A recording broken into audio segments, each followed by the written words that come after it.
Why don't you have a seat and tell me what seems to be the matter? Okay. I need a haircut. Badly. But unfortunately all the hairdressers are closed, aren't they? Pandemic. Anyway, sorry, I'm so sorry. Today I wanted to talk to you about a couple of things, a couple of questions that I received that I thought were actually all quite interesting. The first question was, and I'm paraphrasing here to keep things a little short, although by saying that I just paraphrased it, I've actually wasted more time. Anyway, you get the point. The first question is, basically when you're talking about line variation, what's the best way to achieve it? Through a flex nib or through a stub nib? And I thought that was actually an incredibly interesting question. And I don't know how to answer it. Now I do know how to answer it. I think it really depends on what you are looking for. I think a flex nib, talking about not dip nibs, talking about fountain pens with flex nibs, whether that is vintage 14 karat flex or more modern day steel flex, or even modern day gold nibs with flex, in other words modern flex, offers a type of charm to your handwriting that can be absolutely beautiful, but you have to have that handwriting. And that's something that takes a lot of practice. I've said this before and I will say it again. A lot of people, me included when I started out, believe that when you buy a flex pen that you get the handwriting along with it. But that's not how it works. It's a skill that you need to build up. And that takes a lot of time and a lot of effort. Now for me, flex nibs don't really work so well because my hand's a bit... It's not that I put too much pressure on fountain pens, but my hand's a bit heavy. The super light hairlines, right? Because that's the idea. Light upstrokes, heavier downstrokes. It looks beautiful, but I can't do it very well. Now stubs or italic nibs, there is a difference. So I think most modern italic nibs that you buy out of the box are stubs. They're a little bit more rounded off. They will offer natural line variation, not through flexibility, but just because of the shape of the tipping, which is a bit more squared off, typically with somewhat rounded edges these days. You also have crisp italics with very sharp edges. I've done a video on specialty nibs where I discuss all those details. Now, those kinds of nibs have the interesting property that they make your handwriting look a little bit calligraphic. And I remember this from a discussion I had a very long time ago with Maya from the BC Pen Club about this. And she said the same thing. Italic nibs lend a sort of calligraphic air to your handwriting. And so if you wish to achieve line variation, if you hold a stub nib properly, kind of facing the ceiling, you do get a lot of line variation out of it as well. So if the question then is, what gives you the best line variation? Well, the best line variation probably a super flexy wet noodle vintage nib, because that will go from a very fine nib to a very wide nib by spreading open the tines.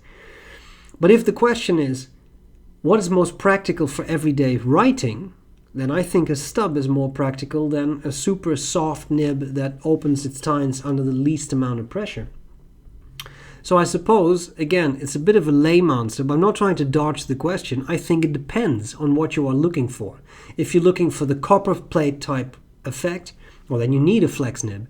If you're looking for a nice bit of line variation that adds some character to your handwriting, then I think a stub nib is a very nice way to go, because in my mind, a stub nib requires less skill to use than a flex nib. You can get used to a stub nib in maybe an hour, but a flex nib, to actually use that properly, takes a lot more time.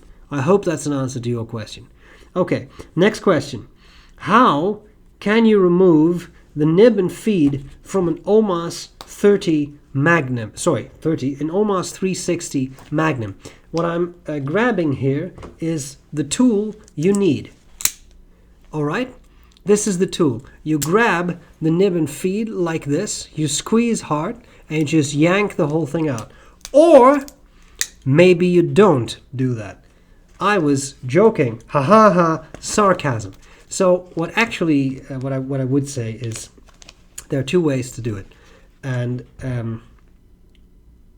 you have to be careful. In a nutshell, the OMAS 360, as I think most of the OMASs with that nib, that number 6 nib, have a nib, a feed slid into a nib collar. The nib collar unscrews. Now pay attention to what I'm saying. It unscrews. Sometimes that's very hard. I had an OMAS 360. I couldn't do it. It simply wouldn't unscrew. I don't know if they use some sort of adhesive. Montblanc does, right? They shellac the nib units into place, except they don't use shellac, but they use some sort of adhesive.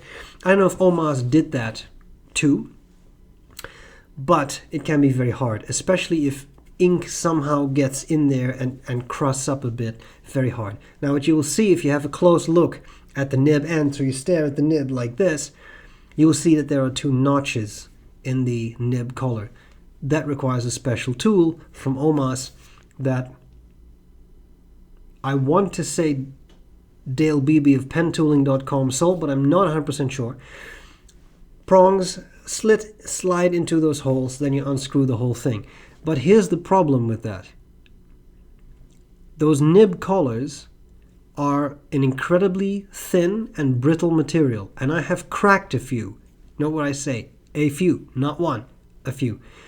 They crack very easily, especially again if there's dried ink. Now there are people who sell replacement nib collars. I think of Tom Westerich from penboard.de. But you have to be very careful. The other way to get the nibs and feeds out is that the nibs and feeds in themselves are friction fit into the threaded nib collar. So with a bit of luck, you can use some rubberized material, grab the nib and feed, and just pull them out straight. Don't twist, because if they don't come out easily, the nib tines are just going to do that, and you can buy a new nib. But very careful, straight pull sometimes does it too. My biggest caveat beyond be careful of that nib collar because it will crack is ask yourself if you really need to do that. The answer may be yes. You may have to lubricate the piston. Maybe send it to a nibmeister. I know that sounds stupid, or send it to a pen repair person. But again, those nib collars are very fragile. And also, I found that on OMAS pens, for some reason, if you don't align the nib and feed perfectly how they should sit in that collar, you get a gap between the nib and the feed and they don't write anymore. You can fix that, but it's a lot of fiddling. So if it's just a matter of, you just want to clean the piston easier, flush it out with water, don't do it, children. You're young, you have a life ahead of you. Okay, now we had another question that I found very interesting. And that is, I'm paraphrasing again. In vintage pens, what if the section, right, this is not a fountain pen, but it is a rollerball, it does have a section. What if this bit kind of strips the threads and you just can't screw it in place or it falls out? There was someone who talked about a vintage Montblanc that does that. Is there any way to fix it? Well, if you know someone who's very, very, very, very, very skilled on a lathe, they may be able to turn you a new section, put the nib and feed in and all that. But that's probably not the answer you're looking for, because it's a vintage pen, you probably want to keep that specific section. Then there are two answers. One is an answer that may not help much, but it is an answer. You look for parts. At pen shows or on eBay, sometimes you can find parts. Sometimes I do see those things coming along from Montblancs. Not that specific model, but I mean, you see Montblanc parts. Oh, here's just a section. Here's just a clip. Here's just a whatever.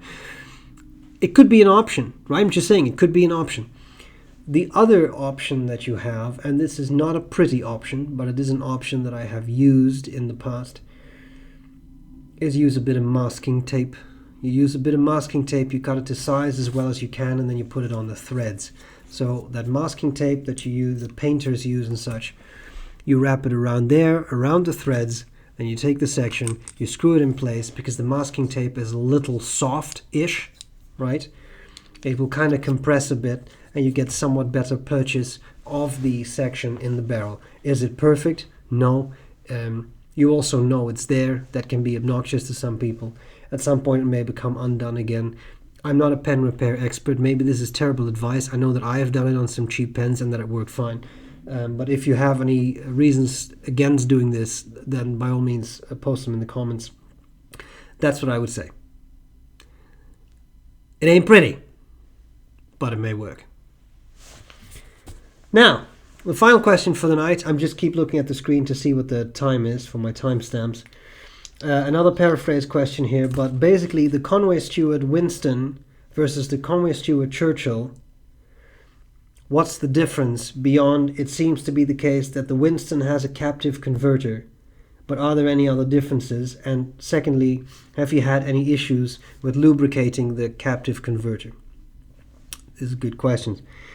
So there's two ways to go about this. Of course, you can purchase the original Conway Stewart Winston and Churchills, or you could buy the same models but now made by British Bespoke Pens. I can't speak to the British Bespoke Pens models because I have not used these, but I'm pretty sure they're making them exactly to the specs that Conway Stewart did. What's the difference? Well, you got it with the captive converter. There also was a lever-filled model of the Winston, I believe. And I think I want to say, but I haven't owned a Churchill. They are a little longer, if I remember correctly. I want to say they're cartridge converter filled pens. I could be wrong. I want to say they're cartridge converter filled pens. In my mind, though, the biggest difference was not so much that. The filling system is one aspect. In my mind, the biggest, most noticeable difference was that the Winston, and indeed I did have one, is brass lined. In other words, there's a brass liner in it with the acrylic around it. Does it make a difference? Absolutely. That is a solid pen. It feels very solid and heavy. Whereas the Churchill, that I've held a few at pen shows, as far as I recall, again, I could be wrong, I'm just a guy, but I'm trying to give you as proper advice as I can. As far as I remember, the Churchill model is not brass lined. I remember picking it up, expecting it to also have a brass liner, and thinking, "Wow, this is a really light pen for such a big pen." And that's because it's just acrylic. So if you like a lighter pen, you may want to go for the Churchill. But if you like a heavier pen, even though it's, I think, a fraction shorter, but I don't have the measurements like exactly in my mind's eye right now, the Winston is heavier. And you really feel that. It's a heavy pen. Whereas the other one is just a lighter acrylic. Nothing wrong with that. I'm just saying, if you like a lighter pen, or if you like a heavier pen, then maybe get one or the other. Now, as to the sub-question, any issues with lubricating the piston? I seem to recall that I was able to unscrew the nib and feeder, at the very least pull them out, and then slide a thin toothpick with a bit of silicone grease into what is basically a converter, and rotating it around a little bit, like, this motion, and that kind of lubricated the converter, and everything seemed fine. Do you lubricate converters a lot? Becomes the question, right? It's different from a piston. Why, actually? I don't know. Because I do find myself lubricating pistons, but I don't find myself lubricating converters a whole lot. So I don't know. Now I need to think about that. Anyway, that's it. That's the difference in my mind, the most remarkable difference in my mind. I hope that was useful. And that's it. If you have any other questions, please leave a comment and then I can answer your question in a future video.